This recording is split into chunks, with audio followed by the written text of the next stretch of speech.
Hello, everyone. Welcome to Bartelle's Money Talk. I'm Johnny. And I am Teresa. Have you ever heard the term build to rent? Well, guess what? We have not either. So if you want to learn what build to rent is, if you want to make more money on the side, stay tuned for our episode. We have Mr. Andy McMullen with us tonight. And can you introduce yourself and tell us all about you? Yeah, thank you. Really appreciate you guys having me on, Teresa. Good to see you, Johnny. So I work in development. I've been in the real estate game about 25 years. You can believe it. You can see a lot of the scars on my face. We started doing built to rent development projects probably 7 years ago. I kind of started off doing a lot of multifamily, some single family live workspace developments, and then this trend about 2008, you kind of started to see a lot of the larger hedge funds and investment groups buying up just small homes, scattered sites. Homes in various counties, and then they would try to manage them as one, development, one project. So they'd have a property manager in this area, in that area. So about 2016, 17, money started to come back a little bit in the development space, and we started building, 100 to 250 unit communities. So think of basically a single family home in a community that has its own, amenities, own walking trails, dog parks, a clubhouse, and then just managing them like one kind of pulled apart apartment complex. So that's in essence kind of what the built to rent model is. And then what our kind of, if we're adding anything into it, we really kind of try to focus in on the actual community part of it, is what we believe is that our investors that invest with us, their investment does a lot better when the people that are in these communities are happier and stay longer. And so that's kind of where we try to figure out ways that we can create these communities that people actually want to stay. Okay. Wow. So with build to rent, is that like a common thing in the US? I mean, in different locations in the US?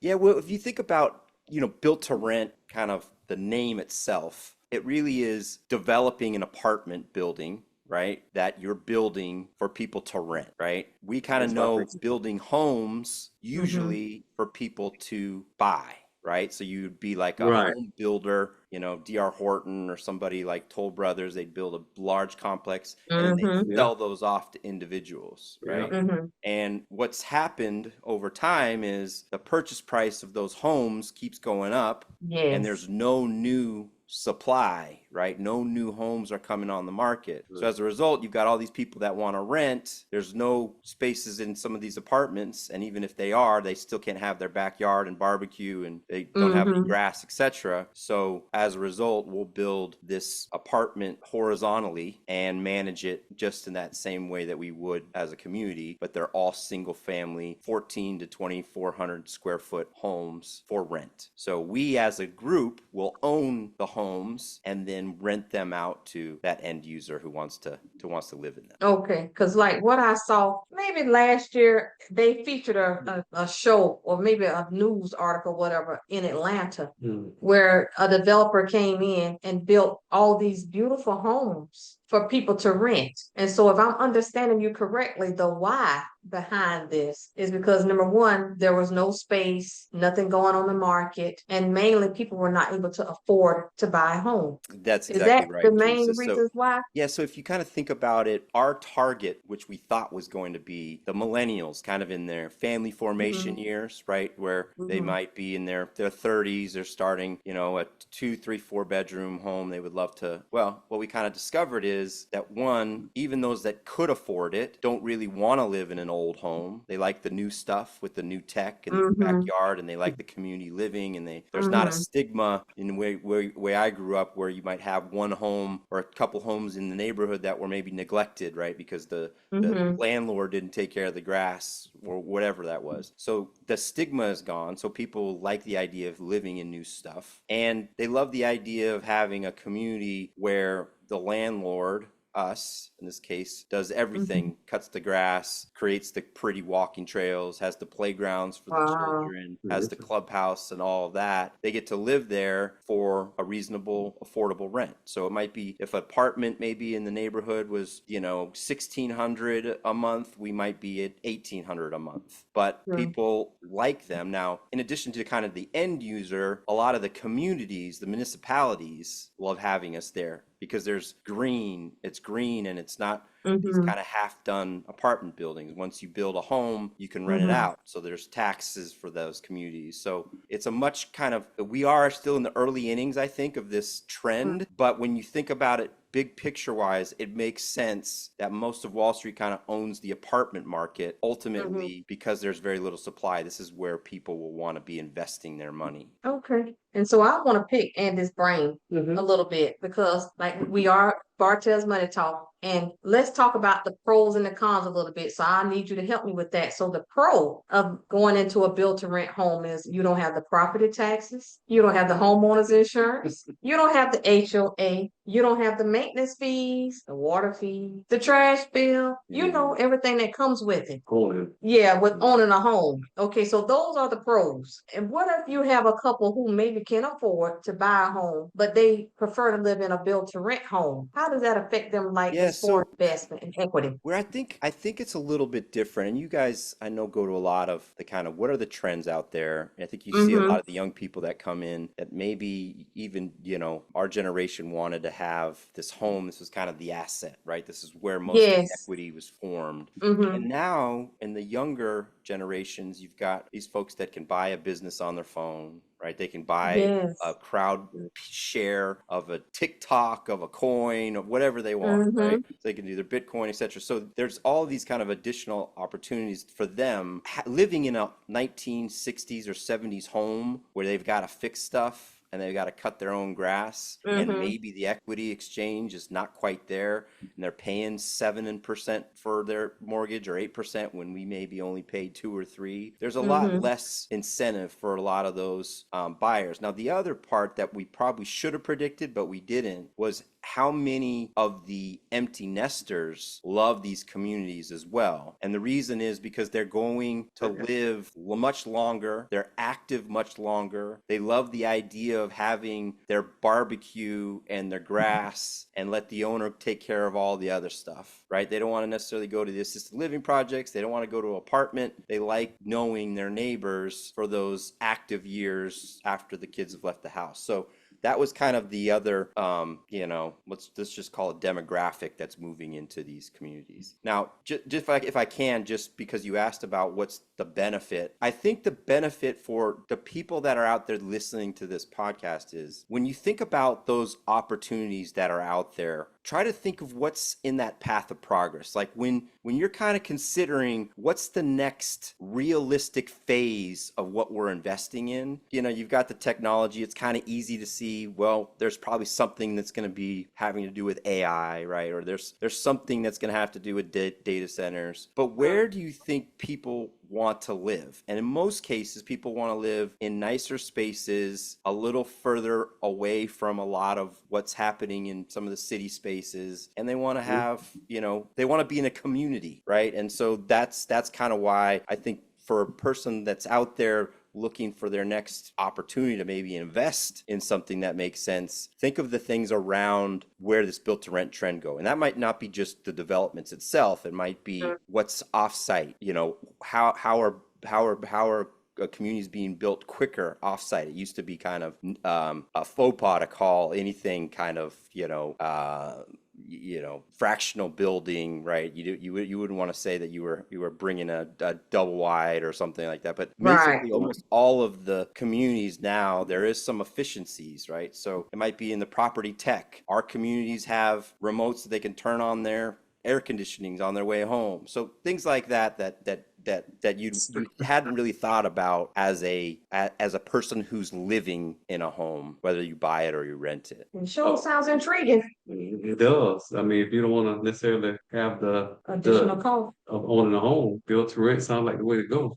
So with the build to rent communities, right? And when you go to build these communities and you're by like other communities that maybe they own their homes. How does that impact their equity or their home values, or if Yes. it doesn't impact it? It's really a great question because I think it's a common misconception that the hedge funds are buying up all of these homes and then Mm-hmm. they're raising all the prices, and because they have now a monopoly on these homes, this is the reason that they're going up. Well, the reality is that those hedge funds and the Blackstones of the world, the American Homes for Rent, there's a dozen of them. They probably have 1% of the rental home market. So most of them are moms and pops like you and me, where we, own a few here, we've got a development of 100 or a few hundred. But in almost every market that these are going to, they elevate the neighborhood. And the reason they elevate the neighborhood is because you've got, communities now, more tax dollars, better schools, you've got more green, right? So it would be kind of like, I live in California, right? I live in San Diego, and I always kind of laugh at how California says we got to build affordable housing, we got to build affordable housing, but everybody says, well, not near me, right? I don't want that traffic near me, and I don't want that traffic. We all have heard of the NIMBYs, but what they have allowed are these ADUs, which are these kind of, additional dwelling units. So you could buy a fourplex or an eightplex and then put your ADU and maybe 6 of them in the backyard with your apartment. So yes, maybe you're creating housing, but you're stinking up the place, right? Because now you have no parking, right? You've got nowhere for people to go, and you've got a fourplex now with turned into a 10plex, and it's bringing in, all sorts of additional problems, rather than building nice, affordable, good-looking communities that have parks, that are near schools, that have playgrounds. So we haven't seen the evidence, and in every market's in its own ascension and own descending market is a little different, but we haven't seen evidence where there's been enough of a supply influx to have any effect on those existing homeowners. If anything, it's bringing growth and jobs, because as you know, with those homes becomes more jobs, with the more jobs become more homes, and it just elevates the community altogether. So sorry for such a long-winded answer, but No. kind of see what I mean when you think about some of the misconceptions about what actually blesses the community. Is it not having any housing, or is it having housing that's done well in a way that serves that community? And that's kind of what we're trying to do, and I think that's what most developers are trying to do. I think that there's certainly some politics at every step for any investor, right? For what you guys do, any coaching, any investor, there's always some kind of push and pull. But I think that ultimately where we try to figure out ways to bless our communities, bring the right community resource officers or chaplains or whatever, those things elevate a community, not just for our rentals, but for the whole area.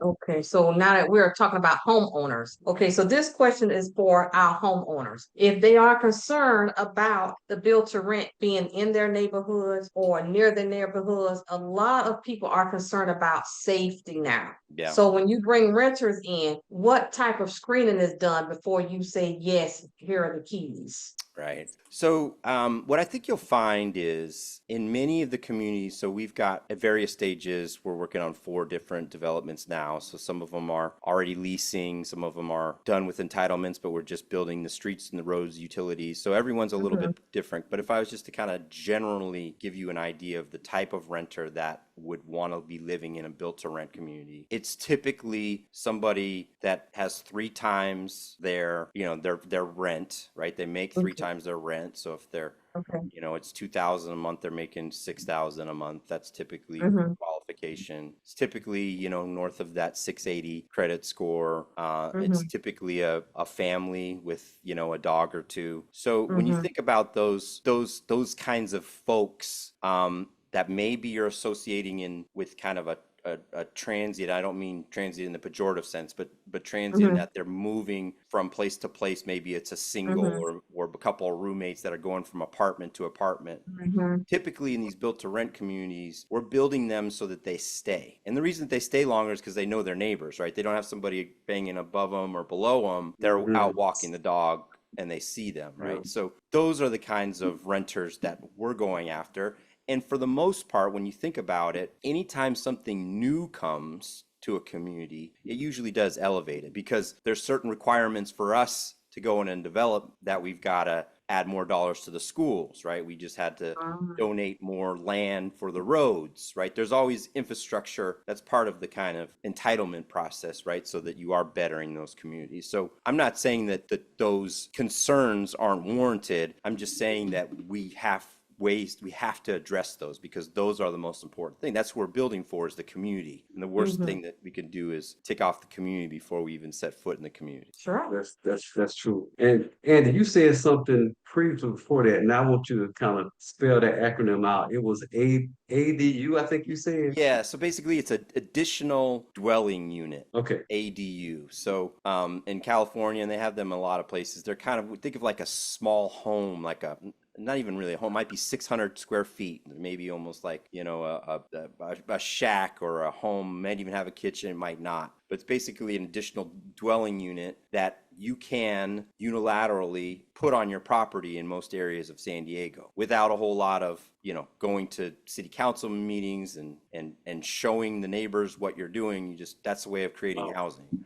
So my point really is that there's the idea of what helps build housing, and then there's the application of what builds housing. And when you don't do it in a beautifying way that benefits the community, then you kind of look at a Google map of San Diego and it looks really, really, really horrible because there's no parking and there's traffic, and then you've got these small kind of ugly looking ADUs. So some of them are beautiful. I'm trying to give context for why some of these things in practice don't always work in the way that they should. Okay, and then I got so excited to have you on here because we are not familiar with this topic. Maybe you answered this at the beginning and I missed it, so if I did, forgive me, but I think the listeners need to know also, in case I missed it, maybe someone else did. What exactly is your role in Build to Rent? Is it your company or Yes. are you managing it? Can you tell us about that? No, and I haven't really gone into that, so forgive me for that. Okay. That's People okay. are like, well, why are we listening to this guy? I mean, if you don't even know what he does. But yes, so I am the founder and the CEO of Legacy Acquisitions, and so my role is to manage all of the Build to Rent projects. So I would be called what's a lead sponsor or a lead operator. So I'm the kind of owner or the lead of the owner group, and then we partner with either construction companies or management companies or other, third-party companies in order to oversee the development process. So if you would say, hey, where does the buck stop for when you guys screw something up on a development project, I'd probably be the one. Now, not obviously I've got a team and I've got two really strong partners, but as far as kind of in the day-to-day asset management, that would be my role. Okay, well, that's good to know. So prior to getting into this role, what did you do? Yeah, my past life, I've been in real estate pretty much my entire adult life. I started off in brokerage, in real estate brokerage in kind of LA area in Venice. I guess I was okay. It was one of those feast or famine, right? I didn't grow up with a lot of money. Both my parents were teachers, so we spent a lot of time kind of just talking about what I thought were and things that have served me well.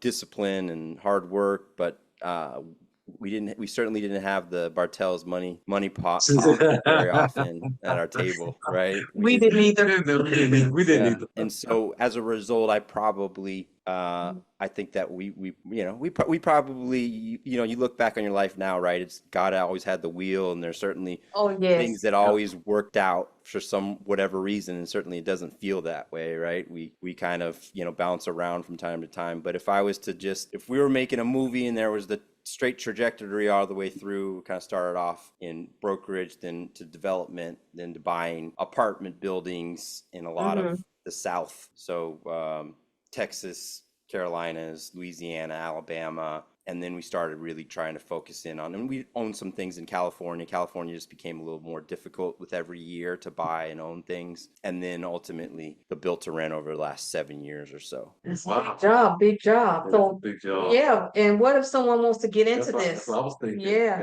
That's what I was thinking. What does it take? Yeah. I know you got to have some money to go with that experience, right? You know what's interesting is we do a lot of syndication. So you'd be surprised of what it takes to get in these things. I mean, there's definitely investment opportunities where people can kind of follow along and see what we do. I don't know if you've ever had anybody on speaking about what the difference between a 506(3) and a 506(b) is, but basically there's an asset. So if I would just allow me, and I'll try to keep it simple. But for a private investor, there are offerings. They're called PPMs, or private placement memorandums. It'd be like if you were to buy a stock, you'd fill out the paperwork, right? Mhm. And a lot of people don't realize that they can buy parts of a development project, an apartment complex, a business. Right, those are all kind of options that are available. A 506(b) allows that person to buy into that asset without having a real high net worth, without having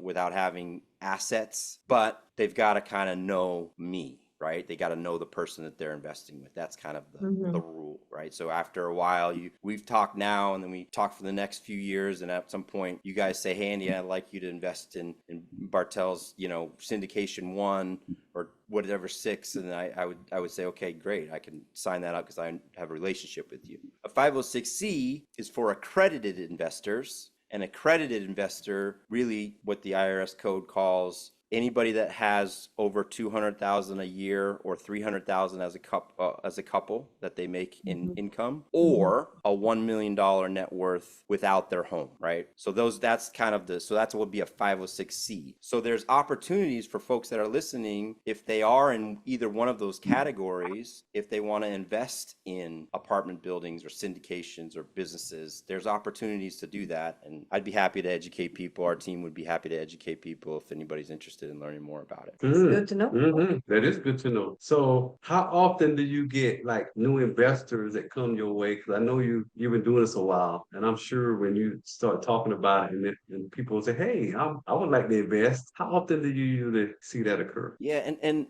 I would say that now we're lucky, but because we do have we have a track record, and people that have invested with us will invest again, right? So that makes things easier. But I will say for people that are out there kind of listening, there are a lot of these opportunities if you're in kind of in specific circles, right, where the new opportunities come available. They might not be with us, but they might be with somebody else that I invest as an LP, a limited partner.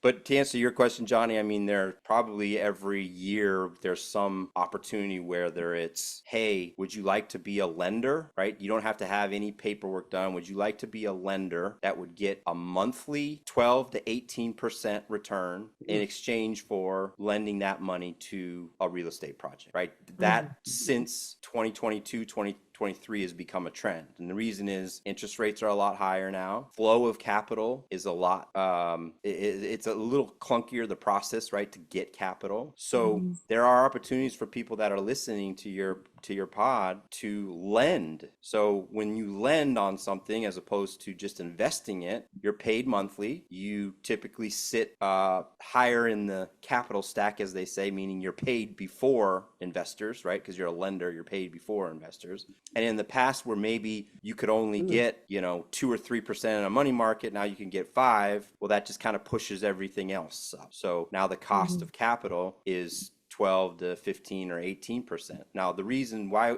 someone might be asking, well, why would somebody need to have a lender come in for 12 or 15 or 18%? Well, the reason is when you're developing a project, let's say it's a $100 million project, you're going to go to your lender first and get that first 60%, right? Maybe that 60 million, maybe a 60 million for that first. And then you've got to come up with the other 40, right? So if you pay equity prices for that other 40 million, in many cases, you're paying 20 to 25%, right? To whoever's on Wall Street or mom and pop, whoever wants to invest. Or you could kind of in between have that lender, that secondary lender, make some money, get paid monthly or quarterly, and saves, it would save us money or an operator money. So those are kinds of new trends where your audience might want to look into just private lending, because I think that could be an option. And if you guys would ever like to have some folks on the show doing private lending, I'd love to send them over to you as well, because I think that could really educate your audience. Well, please, send them over. Mm. Yeah, so it's one more thing that we need to talk about, but I'm trying to keep our word that we're not going to keep you too long. But I saw a news flash a couple of days ago that the home buying is going down. And so we wanted to know, we talked about it before we got on here about the tariffs. Yeah. How is all of this affecting build to rent? Yeah, it's a Because great the home question. I buying think is slowing down. yeah, it's really too early to tell. Okay. Although I think you can kind of start seeing signs already that no matter what happens, if it's kind of fixed or it stabilizes, there are a lot of relationships with other countries. We get a lot of our lumber from Mexico, a lot of our Mm-hmm. concrete from Canada. So we're going to definitely see some price adjustments. We've seen a lot of price adjustments just on insurance, right? And there's been a lot of just Mm-hmm. Yes. reinsurance companies that have gotten beat up over the last few years, and that keeps raising prices. So I'll tell you honestly, though, Teresa, like, and it's a great question. I wish I could give you, answers to it. But what I think the investor who's worried about that just needs to think about is that there will be some event, there'll be some black swan event, maybe even completely different than from the market, completely different from tariffs. And me, as an older man now, the deals that I think about most are not the ones that I like. And I've lost. I've never lost other investors' money, but I've certainly lost my own money. I've had to put investors in other deals in order to make sure if there was a deal that went awry. But the ones that keep me up at night, and it's probably similar. Maybe you guys were gonna buy a house in a certain neighborhood, and now you've seen what that price is on Zillow, and you're like, why didn't I buy that? Those are the things that kind of keep me up, are those opportunities. So I just don't want people to become, I just don't want people to become stagnant because they're worried about all of the other things. I'm a man of faith, as I know you guys are. Yes. We can't control what's here on this temporal earth. We're just stewards of all of his blessings, and we're trying to do the best that we Right. can. And I wouldn't be able to tell him, hey, sorry, I pulled in the horns a little bit as a steward of your resources because I was worried about the tariffs and the fires. So that's kind of the way I think you just kind of have to make smart decisions, but more importantly, work with good people around you and don't become too caught up in the macro stuff that is really unforeseeable, uncontrollable. I think about, I hate to drone on, but I think about 2008 where that market crashed, right? I was developing, we were developing a project and we had to retrade with that. Basically what that means is we sold and leased out those units that we needed to lease out and sold the units that we needed to sell. 2008 hits and we've got to retrade now. It means we've got to change the price of the ones that we had already pre-sold. So lower those prices, lower the rents on the ones that we had already rented out, and we would have been gobbled up. But really, by the grace of God, and I know this wasn't for everybody, but Google moves in next door, right? So we would have got killed, and many people did get beat up pretty good. They move in and they take the rents and they bump them up. So I've lost on deals, but I can think of imagine if I had just stopped. If I had just stopped when I got beat up on those first couple, right? And I'm sure many of you guys can relate to that. There's these things these forces that are pulling us, and we got to constantly kind of figure out ways to push on through. So I know that wasn't a great answer about your tariffs question because it was a smarter answer. There's a smarter question than it was answer, but I feel like we sometimes worry about too much of the macro stuff. Thank you. I appreciate that answer and that transparency. That's what we needed to hear. Yeah. So if you have any other burning questions, The only thing is, like, I want him to leave 3 nuggets regarding that's what I'm about to go for. So, all right. So can you leave us 3 nuggets about build to rent, that if somebody was like want to get into build to rent, what would you tell them? 3 nuggets. I know you got them. Okay. All right. Yeah, it could even be for the homeowner. Yeah, even for the homeowner. Yeah, Yes. leave Whatever. 3 nuggets. The ones that are concerned about you building in our neighborhood. The ones who want to go to it. Just build to rent, huh? Okay. Well, I would say, so here's something to kind of think about. If you were to kind of reverse engineer where we were in the 80s, right? And you kind of see all of the homes, right? And you've seen the trajectory of prices and homes and rents, and they've took a little dip in 2008. That was it. They took a little dip, and compared to the rest of it, very small dip. And they just kept going up, and they just kept going up. And the reason is because we need housing. So that's one. The second is there's an affordability gap now on the homes that's almost $2,000 a month, right? We've never seen that before. So when you think about people that are buying, you know, they're paying for their mortgage $2,000 more for an older home that they'd own than living in something new, right? Imagine what they could do with that $2,000, whether it's investing in something else. Right. And then I would also kind of think about what are the kind of habits of those people that are living now. Like my son's, I've got 3 kids, 7, 10, 14. They spend a lot of time on devices, right? Even when we tell them not to. Right. And it's likely that they care much more about new stuff with backyards. You know, I make my kids do some lawn mowing and that kind of thing, but very, very rarely do I see them doing it. So I think people want to live in nice places that they don't care so much in the same way that I did about that white picket fence and ownership, because we own we own very few things today. We lease we don't own our movies, right? It's all streamed. We don't own our cars. They're typically rented. We don't own the services, but we use them all. We don't own our music. So I just think that people need to think about housing in the same way, that ultimately you're going to be living your life in a completely different way than the way that you are now. And great. No, I don't want to cut you off. Were you going to say something else?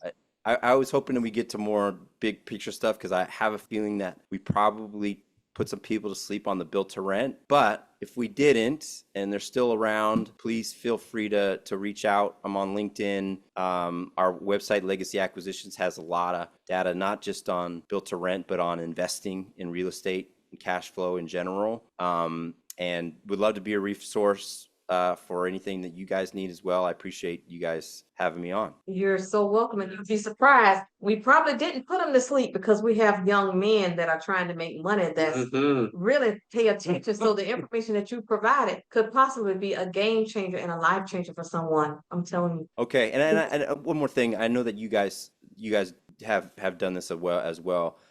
It's not just lip service, because you had a lot of people that helped you along the way. I've had a lot of people that helped me along the way. And so if there is that listener who's maybe a little bit younger, didn't understand all of it, understand some of it, but is just curious and would like to reach out, I can promise you that I will get back to them, and I know that if I can't help them directly, we'll get them some guidance on whatever it is that they're curious about. Well, that's a blessing. So again, on that, give us your full name, the name of your company, and how they can find you. Yeah, so it's Andy McMullen, Legacy Acquisitions. You can find me at legacyacquisitions.com, and I'm all over LinkedIn as well. Perfect. So anyone, if you're listening to Andy, if you're thinking about doing what he's doing, or if you want to learn more about build to rent, he is your guy. He's an expert. He's been doing this for years. Please reach out. He will touch you. Yes. And he's a man of God. So reach out and touch. Yes. So again, thank you, Andy, for joining Bartelle's Money Talk. Really enjoyed your conversation here and actually educating us on build to rent. So again, thank you, and we look forward to having you again on Bartelle's Money Talk. Thanks, Andy. Thank you. God bless you.